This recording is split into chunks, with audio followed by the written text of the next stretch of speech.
Marrakesh Action Plan, that is Conference of Parties 22.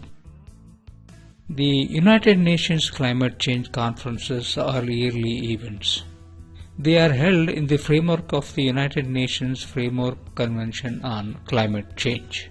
They serve as a formal meeting of the United Nations Framework Convention, or also called as a Conference of the Parties, in short COP, COP. They assess progress in dealing with climate change and beginning in the middle of the 1990s to negotiate the Kyoto Protocol to establish legally binding obligations for developing countries. Idea was to reduce their greenhouse gas emissions. From 2005 onwards, the conferences have also served as the Conference of the Parties, that is COP, and they serve as the meeting of parties to the Kyoto Protocol, basically. From 2011, the meetings have also been used to negotiate Paris Agreement as a part of the Durban Platform activities.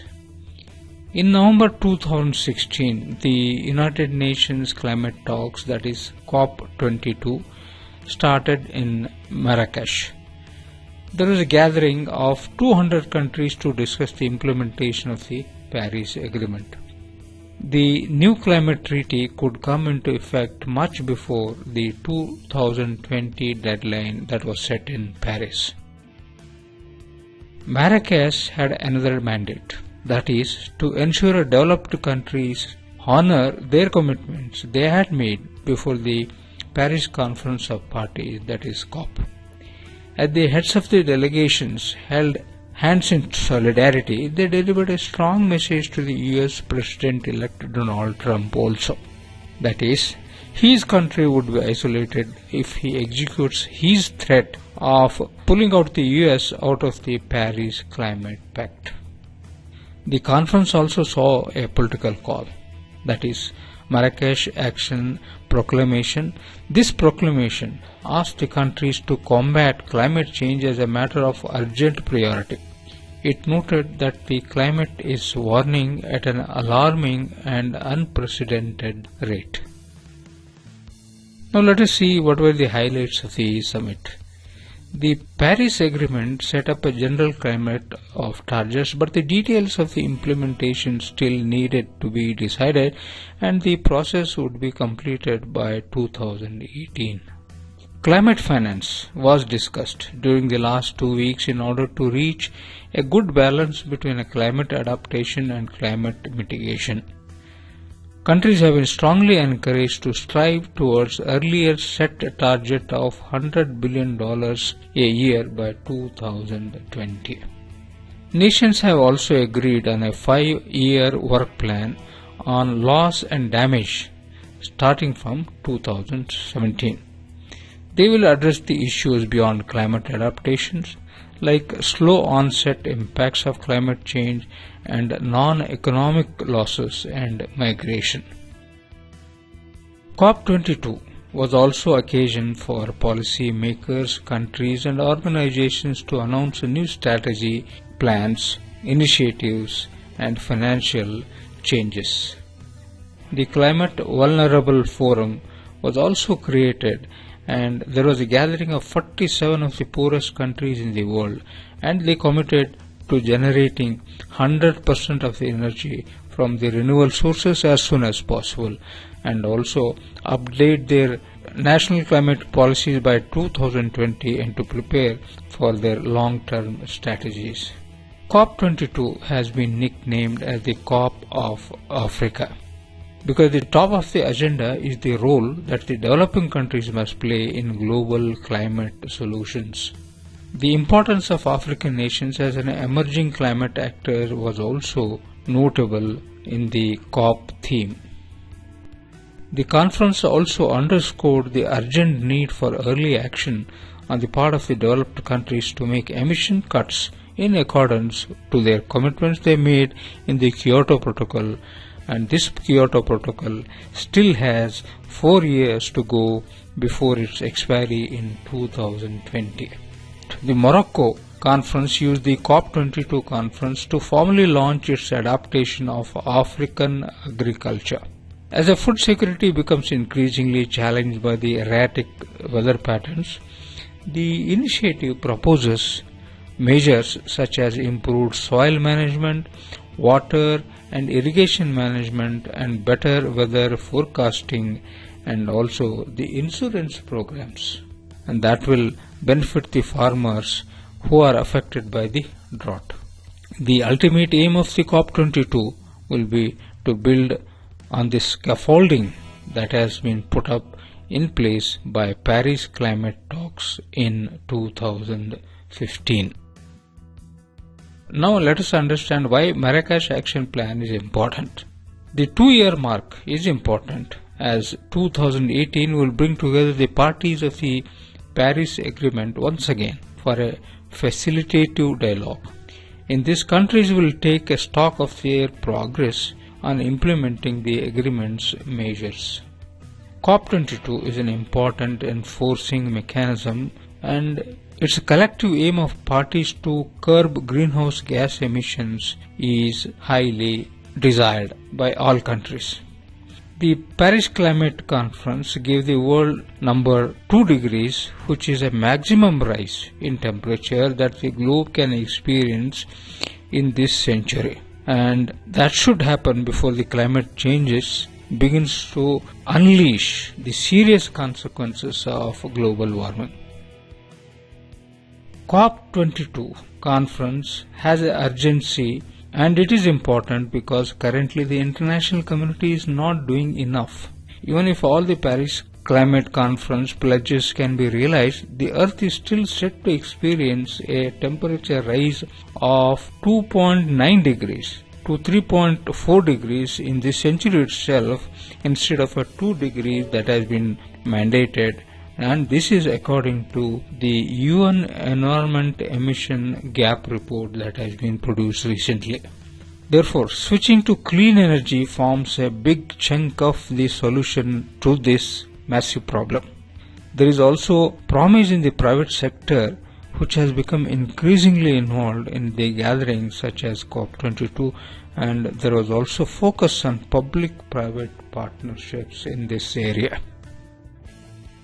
Now let us see what the role India is playing in the Conference of the Parties 22. India said it participated constructively in the crucial climate change conferences. It hopes to ensure that actions are based on the principles of equity and climate justice. At the sideline of COP22, India took the lead in forming and cementing the International Solar Alliance, that is ISA. India welcomed the COP22 proclamation, saying that most of its demands have been included, and particularly the issue of providing finance to developing nations to tackle climate change, and that has been incorporated. India had pushed for inclusion of sustainable lifestyle with minimum carbon footprint and a clear-cut mention of flow of funds in the draft of political proclamations which was earlier made. In the energy narrative, India has two primary concerns. One is energy access and other is the security. And moving away from the high polluting fossil fuel based sources of energy, that is coal and petroleum, which are of course most often cheaper, that has been the main emphasis of India in these conferences, and from India's perspective these concerns work against each other. That is why in global climate change negotiations, India has been a very strong voice against having a cap on the emissions from developing countries alone. Even though the energy security has to take precedence all over the state, no one can deny that we have a big pollution problem. Therefore, to sum up the issues and concerns arising out of COP22, at COP22, transparency is the biggest topic that is currently enjoyed, and it has been given a big emphasis, and the financing of the Paris Agreement climate will be very key issue in this conference. A report cited a lack of funds and resources as a major stumbling block in meeting the global goal on adaptation, and which is a key component of the Paris Agreement. As per the United Nations report, the cost of adaptation in developing countries could range from $140 billion to $300 billion by 2030, and between $280 billion to $500 billion by 2050, depending on the levels of mitigation ambitions. Therefore, climate change advocates say that the developed countries need to provide more support for priority actions of community adaptations in the developing countries. Now there are trillions of dollars of investment that are made every year, and a lot of that frankly is not made in the smartest way. We are building infrastructure in places where we know there is a high risk of getting washed away. We are also doing agriculture in ways that we know that will put at risk the floods and the droughts. So if we can be smarter with the investments we are making, we can make a lot of progress in the resilience without necessarily needing a lot more additional international finance. Therefore, to conclude, the increasing warming levels, global warming levels, are surely warning to all the countries, and that is, we have a global goal on adaptation to ensure the world scales up its efforts and keeps people's safety at the center of negotiations. COP22 therefore must give a space for developing countries to assert their needs, so that the parties can distinguish between how energy heavyweights such as China and the United States approach the climate action, and also how smaller countries also can maintain the same goal while maximizing the efficiency of their resources. Therefore, the field of climate change is full of conflicting issues, and there is a technical terminology and sometimes buzzword such as capacity building or enhanced transparency framework. All these terms mystify the outside observers, but there is an opportunity to get a concrete solutions and concrete dialogues towards solving the global warming problem. Marrakesh therefore has a great potential to draw in a stronger involvement from the continents and make climate action more inclusive projects that would involve both developing and developed worlds.